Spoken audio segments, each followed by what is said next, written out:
दोस्तों, ऐसा क्या हुआ था जो एक एसपी मैडम एक कचरे में पड़े हुए आदमी के पास जाकर रोने लगी। सुबह का समय था। जिले की एसपी आर्या वर्मा अपने ऑफिस की तरफ जा रही थी। सड़क के किनारे सूरज की रोशनी पड़ रही थी। आसमान में हल्की ठंड थी और आर्या की गाड़ी कचरा डंपिंग ग्राउंड के पास से गुजर रही थी। गाड़ी की रफ्तार धीमी हुई। ड्राइवर बोला, मैडम, आगे कचरा, गाड़ी रास्ता रोक रही है। आर्या ने शीशा नीचे किया और तभी उनकी नजर एक बूढ़े आदमी पर पड़ी। वो फटे कपड़ों में कचरे के ढेर के पास बैठा था। हाथों में एक पुराना जूता और टीन का डिब्बा था। चेहरा थका हुआ, आंखें बुझी हुई, मगर कहीं ना कहीं उस चेहरे में आर्या को कुछ जाना पहचाना लगा। उनका दिल एक पल के लिए रुक गया। उन्होंने धीरे से कहा, ड्राइवर, गाड़ी रोकिए। गाड़ी रुकी, आर्या उतरी और धीरे धीरे उस आदमी के पास पहुंची। बाबा, आप यहां क्या कर रहे हैं? उन्होंने पूछा। आदमी ने ऊपर देखा। उसकी आंखों में थकान थी, लेकिन जैसे ही उसने आर्या को देखा, वो एक पल के लिए ठिठक गया, मगर फिर तुरंत सिर झुका लिया। आर्या के अंदर कुछ टूट सा गया। वो चेहरा वही था जिसे उन्होंने सालों पहले एक पुरानी तस्वीर में देखा था। वो उनके पापा थे, रामनाथ वर्मा, जो कभी जिले के नामी शिक्षक थे और अब कचरे के ढेर के पास बैठे थे। आर्या के होंठ कांपने लगे। पापा! उनकी आवाज भर आई। वो आदमी कुछ नहीं बोला, बस बोला, बेटी, आप गलत समझ रही हैं। मैं कोई रामनाथ नहीं हूं। फिर उसने अपना चेहरा दूसरी तरफ मोड़ लिया। आर्या के दिल में सैकड़ों सवाल उठे। अगर ये मेरे पापा नहीं हैं, तो फिर माँ ने झूठ क्यों कहा था कि वो मर चुके हैं? अगर वो जिंदा हैं, तो इस हालत में क्यों? ड्राइवर पास आया और धीरे से बोला, मैडम, चलिए, देर हो रही है। पर आर्या वहीं खड़ी रह गई। वो देख रही थी कैसे उनका पापा कचरे के बीच किसी बच्चे के फेंके हुए बिस्किट के टुकड़े उठा रहा था। आंखों से आंसू गिर पड़े। उन्होंने धीरे से कहा, अगर यही मेरे पिता हैं, तो अब वो इस हाल में नहीं रहेंगे, चाहे दुनिया कुछ भी कहे। उस दिन आर्या ने अपनी गाड़ी ऑफिस नहीं मोड़ी, बल्कि उसी जगह खड़ी रही जहां एक बेटी ने अपने पिता को समाज की बेइज्जती के बीच भी पहचान लिया। उस रात एसपी आर्या वर्मा के दिल में नींद नहीं थी। कचरे के ढेर के पास बैठे उस बूढ़े आदमी का चेहरा बार बार आंखों के सामने घूम रहा था। वो आंखें, वो झुकी हुई चाल, वो वहीं थे। मेरे पापा, आर्या खुद से कह रही थी। सुबह होते ही आर्या घर पहुंची। उनकी मां सावित्री देवी पूजा कर रही थी। आर्या अंदर आई और धीरे से बोली, मां, एक बात पूछूं? सावित्री ने मुस्कुराते हुए कहा, क्या हुआ बेटा, आज कुछ उदास लग रही हो? आर्या की आवाज कांप रही थी। मां, आपने मुझसे झूठ क्यों बोला कि पापा अब इस दुनिया में नहीं हैं? सावित्री के हाथ से थाली गिर गई। आवाज पूरे घर में गूंज गई। उन्होंने कांपते हुए कहा, क्या कहा तुमने? आर्या बोली, हाँ मां, कल मैंने उन्हें देखा, कचरे के ढेर के पास, भूख से कांपते हुए। वो पापा ही थे, है ना? सावित्री की आंखों में आंसू भर आए, पर उन्होंने खुद को संभालते हुए कहा, नहीं आर्या, तुम गलत समझ रही हो।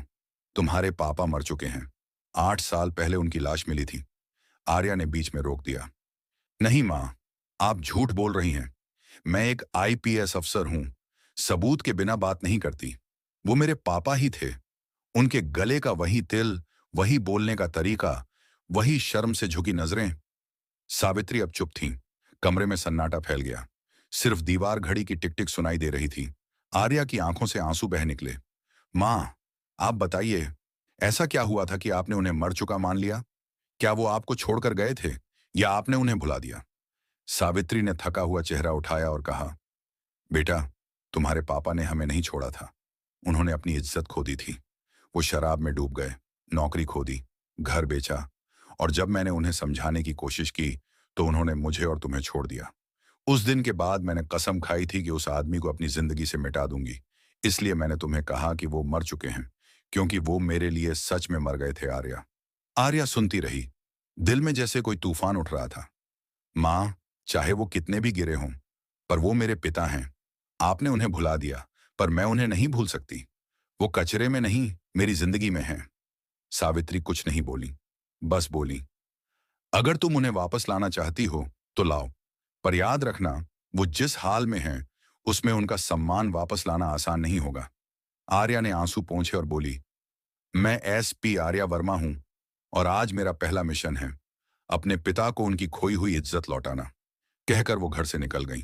बाहर सूरज तेज था, पर आर्या की आंखों में अब भीगती हुई रोशनी थी, उम्मीद की और रिडेम्पशन की। अगले ही दिन एसपी आर्या वर्मा ने अपनी गाड़ी उसी पुराने इलाके की तरफ मोड़ दी जहां कचरे के ढेर के पास उन्होंने अपने पिता को देखा था। इस बार उनका चेहरा शांत था, पर आंखों में दृढ़ता थी। ड्राइवर ने पूछा, मैडम, फिर से यहीं? आर्या ने धीमी आवाज में कहा, हाँ, इस बार एक बेटी आई है, एसपी नहीं। जैसे ही वो जगह पर पहुंची, वहां वही पुराना दृश्य था। कचरे का ढेर, मक्खियां, बदबू और बीच में वही आदमी रामनाथ वर्मा जो अपने फटे बोरे में प्लास्टिक की बोतलें डाल रहा था। आर्या धीरे धीरे उनके पास गईं, हाथ जोड़े और बोली, नमस्ते, मैं आर्या वर्मा। क्या आपसे 2 मिनट बात कर सकती हूँ? रामनाथ ने बिना देखे कहा, बेटा, मैं किसी से बात नहीं करता, काम बहुत है, जाओ। आर्या ने गहरी सांस ली। अगर बेटी बात करे तो भी नहीं? रामनाथ के हाथ थम गए। उन्होंने धीरे से चेहरा उठाया। उनकी आंखों में नमी थी, जैसे बरसों से दबा दर्द किसी लहर की तरह ऊपर आ गया हो। तू तू आर्या है? उन्होंने कांपती आवाज में पूछा। आर्या की आंखें भी भर आईं। हाँ पापा, मैं ही हूं, आपकी बेटी। रामनाथ वहीं बैठ गए, हाथों से चेहरा ढक लिया। नहीं बेटी, तू क्यों आई? जिस पिता ने अपने कर्मों से तेरा सिर झुका दिया, उसे देखने क्यों आई? आर्या उनके पास बैठ गई। क्योंकि मुझे याद है, आपने मुझे साइकिल चलाना सिखाया था। हर बार गिरती थी तो कहते थे, हार मत मान बेटा। तो अब मैं कैसे हार मान लूं पापा? रामनाथ के आंसू अब कचरे से भी ज्यादा गंदगी धो रहे थे। उन्होंने कांपते हुए कहा, बेटा, मैंने बहुत गलती की। मैं लालच में अंधा हो गया, शराब में खुद को खो दिया। तुम्हारी मां सही थी, मैं अब किसी के लायक नहीं रहा। आर्या ने उनका हाथ पकड़ लिया। पापा, गलती इंसान करता है, लेकिन पछतावा सिर्फ इंसान के पास ही होता है। आप अब भी मेरे पापा हैं और मैं आपको इस हालत में नहीं छोड़ सकती। रामनाथ ने सिर हिलाया। नहीं बेटी, मैं तेरे सम्मान पर दाग नहीं लगाना चाहता।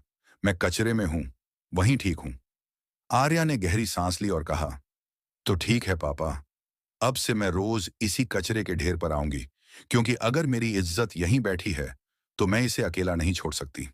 रामनाथ कुछ बोल नहीं पाए। उन्होंने कांपते हुए बेटी का चेहरा देखा और पहली बार सालों बाद उनके होठों पर मुस्कान आई। तू सच में एसपी नहीं, मेरी देवी है, उन्होंने धीरे से कहा। आर्या ने उनके सिर पर हाथ रखा और बोली, अब वक्त है पापा, आपको कचरे से नहीं, खुद से बाहर निकालने का। उसकी आंखों में अब आंसू नहीं, बल्कि इंसाफ की लौ जल रही थी। अगले दिन सुबह पूरा शहर पुलिस ग्राउंड में जमा था। एसपी आर्या वर्मा ने आदेश दिया था, आज जिले की सफाई और सामाजिक सम्मान योजना का उद्घाटन होगा।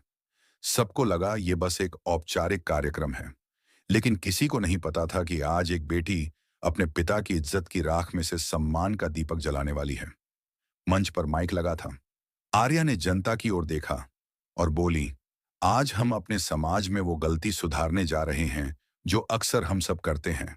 हम इंसान की गलती नहीं, उसका पूरा जीवन मिटा देते हैं। भीड़ में हलचल थी। आर्या ने इशारा किया। गेट से एक बूढ़ा आदमी अंदर आया। फटे कपड़े, झुका हुआ शरीर, लेकिन आंखों में आज थोड़ा उजाला था। वो थे रामनाथ वर्मा, वही पिता जिन्हें कल तक लोग कचरे वाला कहकर टाल देते थे।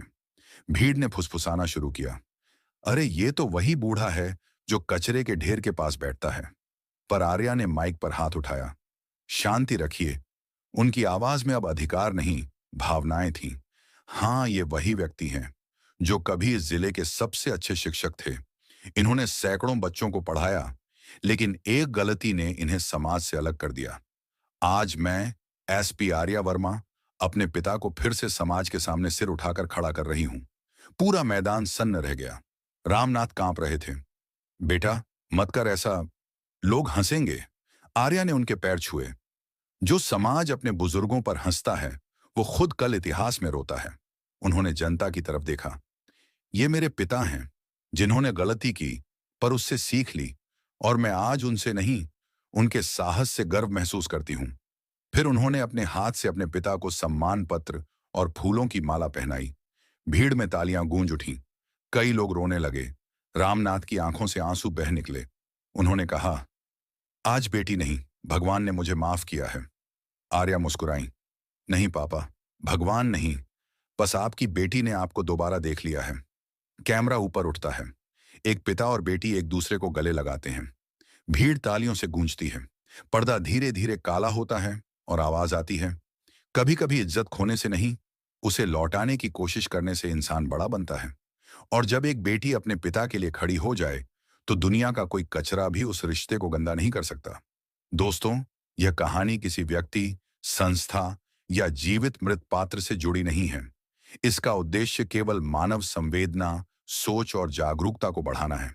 अगर यह कहानी आपके दिल को छू गई हो, तो लाइक कीजिए, कमेंट करके अपनी राय जरूर बताइए और सब्सक्राइब कीजिए। सुकून वॉइस सिटी, जहां हर कहानी दिल के उस कोने तक पहुंचती है, जहां सुकून बसता है।